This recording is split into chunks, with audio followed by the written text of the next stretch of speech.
Baik, bismillahirrahmanirrahim. Assalamualaikum warahmatullahi wabarakatuh. Perkenalkan, saya Nurindasari dari kelompok 6. Di sini ada Siti Nabila Kusyai, Dewi Puji Rahayu, dan Linda Apriliani. Di sini kami akan membahas terkait dengan pembelajaran evaluasi pembelajaran. Dan pokok materi yang akan dibahas adalah pertama, bab 1 pendahuluan, yaitu latar belakang, tujuan dan manfaat, serta prosedur pelaksanaan. Bab 2 ada dasar teori, yang meliputi pengertian evaluasi, pengukuran dan penilaian, serta tes hasil belajar evaluasi. Bab 3 ada uji coba butir soal, yaitu tempat dan waktu uji coba. Kedua, subjek dan objek uji coba. Ketiga, teknik pengumpulan data. Dan bab 4 yang terakhir adalah analisis butir soal. Di sini ada analisis tingkat kesukaran, analisis daya pembeda, analisis validasi, reliabilitas, dan yang terakhir adalah analisis efektivitas drug faktor. Dan langsung saja untuk penyampaian materinya akan disampaikan oleh Linda Apriliani. Silahkan.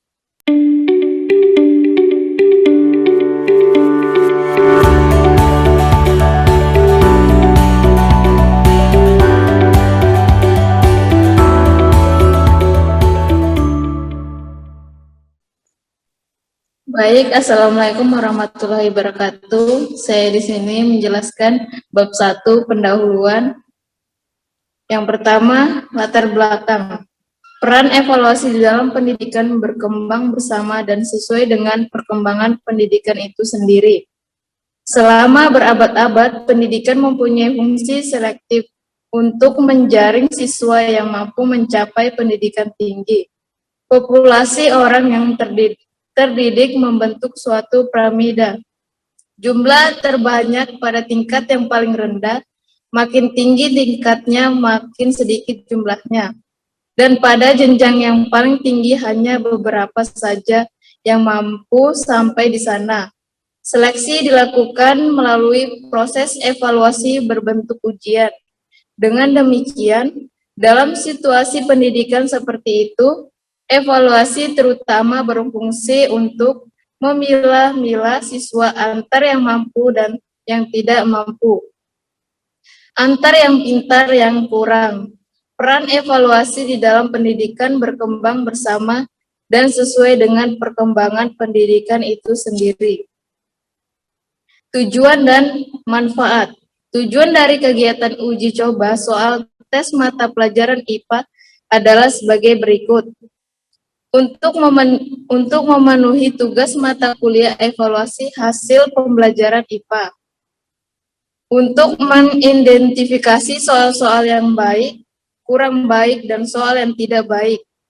Dengan analisis soal dapat diperoleh informasi tentang baik atau tidaknya sebuah soal dan petunjuk untuk mengadakan perbaikan.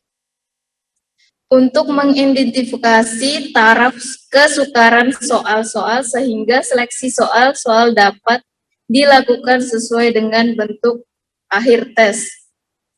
Untuk mengidentifikasi daya pembeda soal, untuk menentukan banyaknya soal, masing-masing bagian tes, dan keseluruhan bentuk akhir tes. Yang terakhir, prosedur pelaksanaan. Yang pertama, membuat kisi-kisi soal. Yang kedua, membuat tik serta menyusun soal. Yang ketiga, melaksanaan uji coba. Yang keempat, menganalisis hasil uji coba. Yang kelima, mengambil kesimpulan terhadap hasil analisa. Yang terakhir, menyusun laporan hasil uji coba. Selanjutnya dilanjutkan oleh Dewi Puji Rahayu di bab 2. Baik, selanjutnya bab 2, dasar teori yang meliputi pengertian evaluasi, pengukuran dan penilaian, tes hasil belajar evaluasi.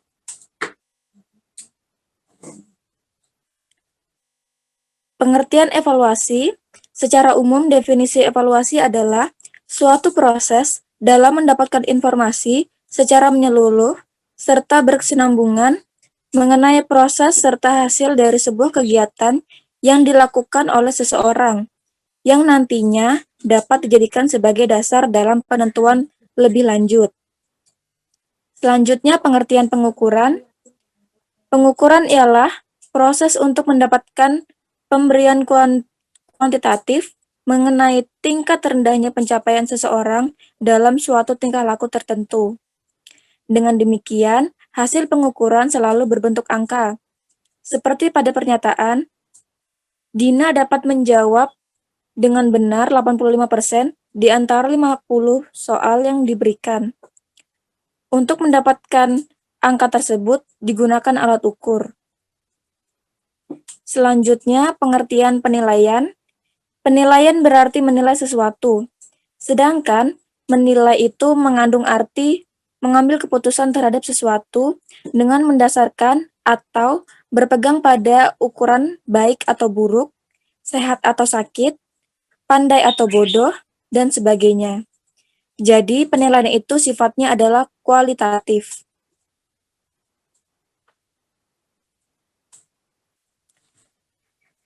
Tes hasil belajar evaluasi.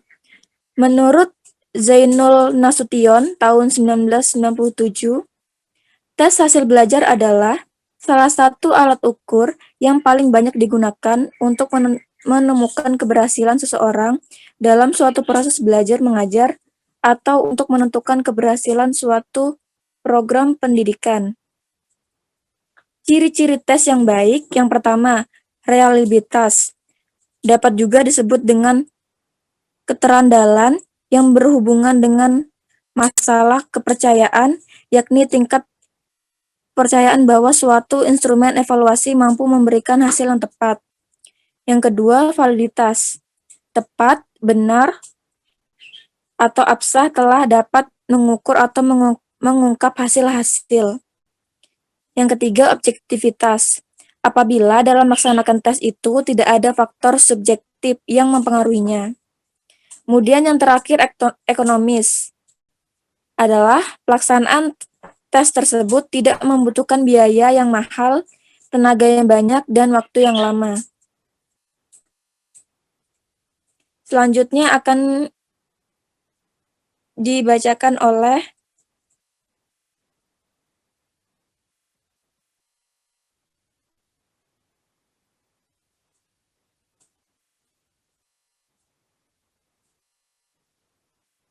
Linda Apriliani. Baik, di sini saya akan memaparkan uji coba butir soal. Tempat dan waktu uji coba di sekolah SDN 05 Anggana, waktu tanggal 23 April hari Jumat 2021, pukul 1 sampai 3. Subjek dan objek uji coba yang menjadi subjek dari pelaksanaan uji coba butir adalah mahasiswa yang bersangkutan. Objek uji coba semua murid kelas 3 yang berjumlah 24 orang.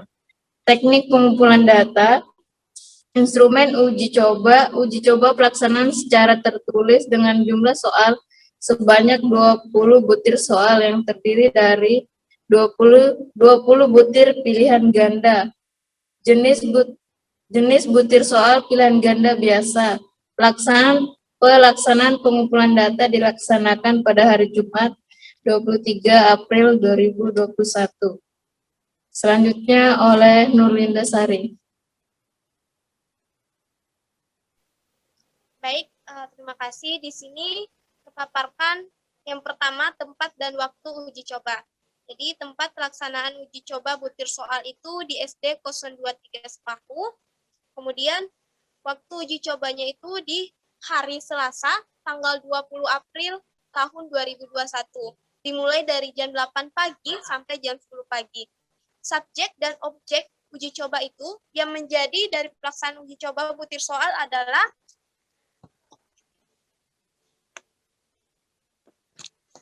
mahasiswa yang bersangkutan atau siswa yang bersangkutan, kemudian objek uji coba semua murid kelas 3 berjumlah 20 orang.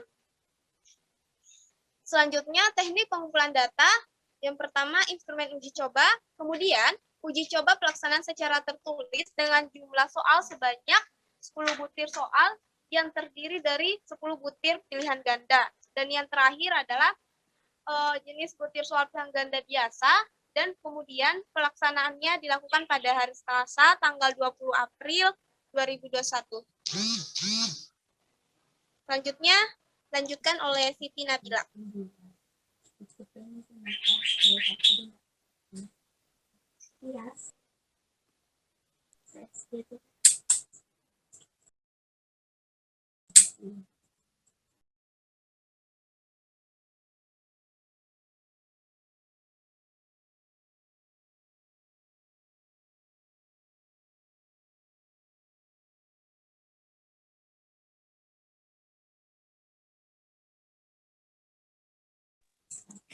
Baik, selanjutnya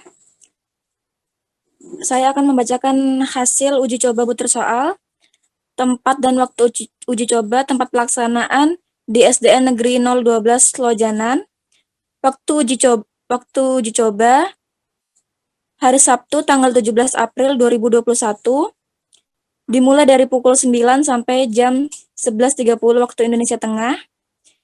Subjek dan objek uji coba, subjeknya yaitu mahasiswa yang bersangkutan, sedangkan objek uji coba yaitu semua murid kelas 3 yang berjumlah 30 orang.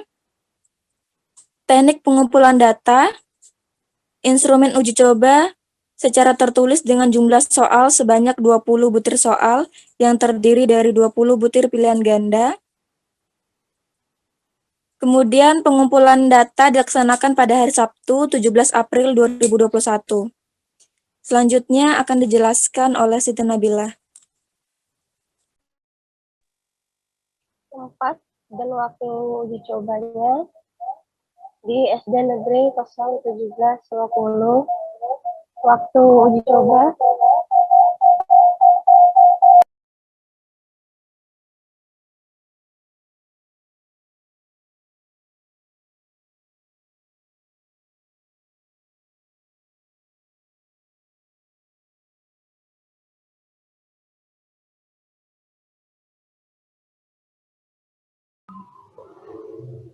tempat dan waktu uji cobanya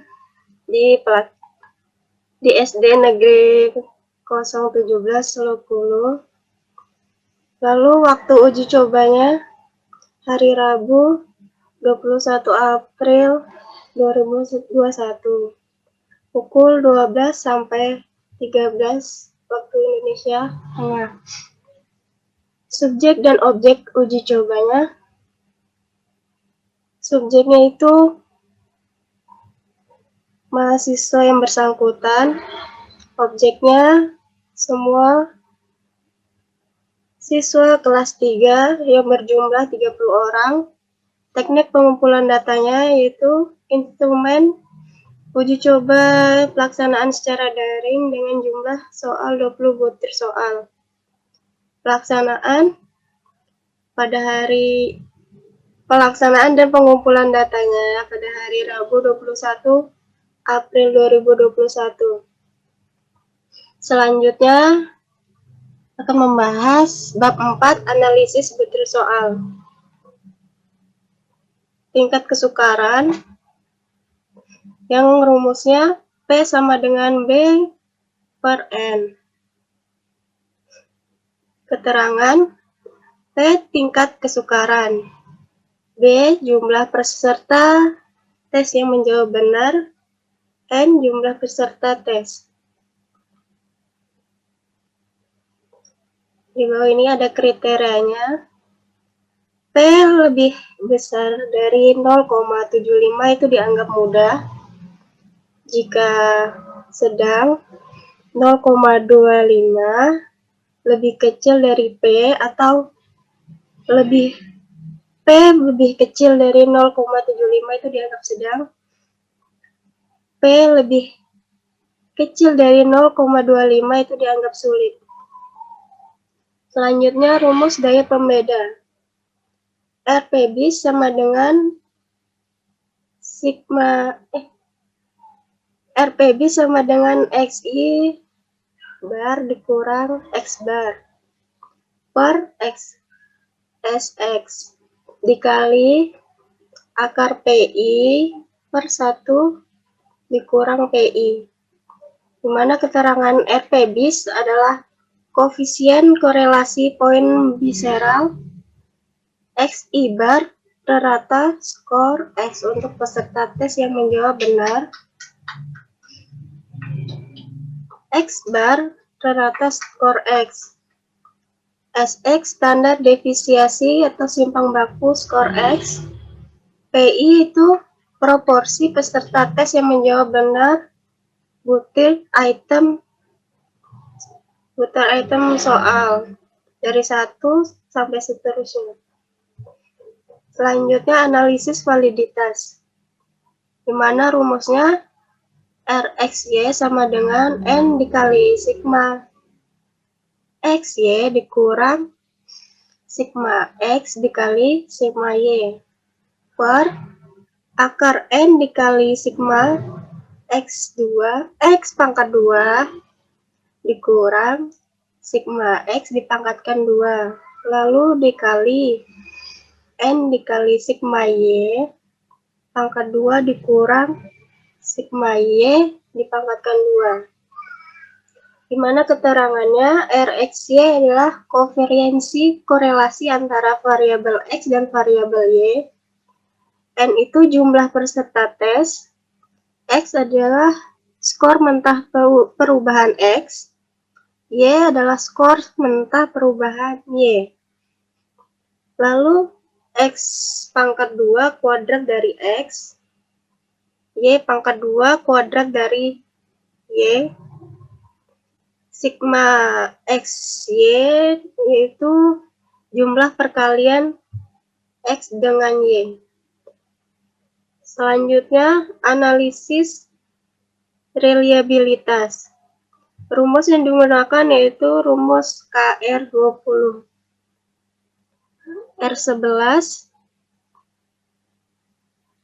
N per N dikurang 1 dikali S pangkat 2 dikurang sigma PQ per X per S pangkat 2. Keterangannya, R11 adalah reliabilitas secara keseluruhan. P itu proporsi peserta tes yang menjawab item dengan benar. Q proporsi peserta tes yang menjawab item dengan salah. X sigma PQ jumlah hasil perkalian antara P dan Q. N itu banyaknya item soal. S pangkat 2 adalah standar deviasi dari tes akar varians. Selanjutnya rumus mencari simpang baku. S pangkat 2 sigma X pangkat 2 dikurang sigma X dipangkatkan 2 per N lalu dibagi N. Keterangannya, S pangkat 2 adalah standar deviasi tes atau simpang baku. N itu jumlah peserta, sigma X pangkat 2 adalah jumlah deviasi dari rata-rata kuadrat. Lalu rumus efektivitas distraktor. IP sama dengan P per N dikurang B dibagi N dikurang 1 dikali 100%. Di mana keterangan IP adalah indeks pengecoh. P itu jumlah peserta didik yang memilih pengecoh. N itu jumlah peserta didik yang ikut tes. B adalah jumlah peserta didik yang menjawab benar. N itu jumlah alternatif jawaban atau opsi. 1 itu bilangan tetap.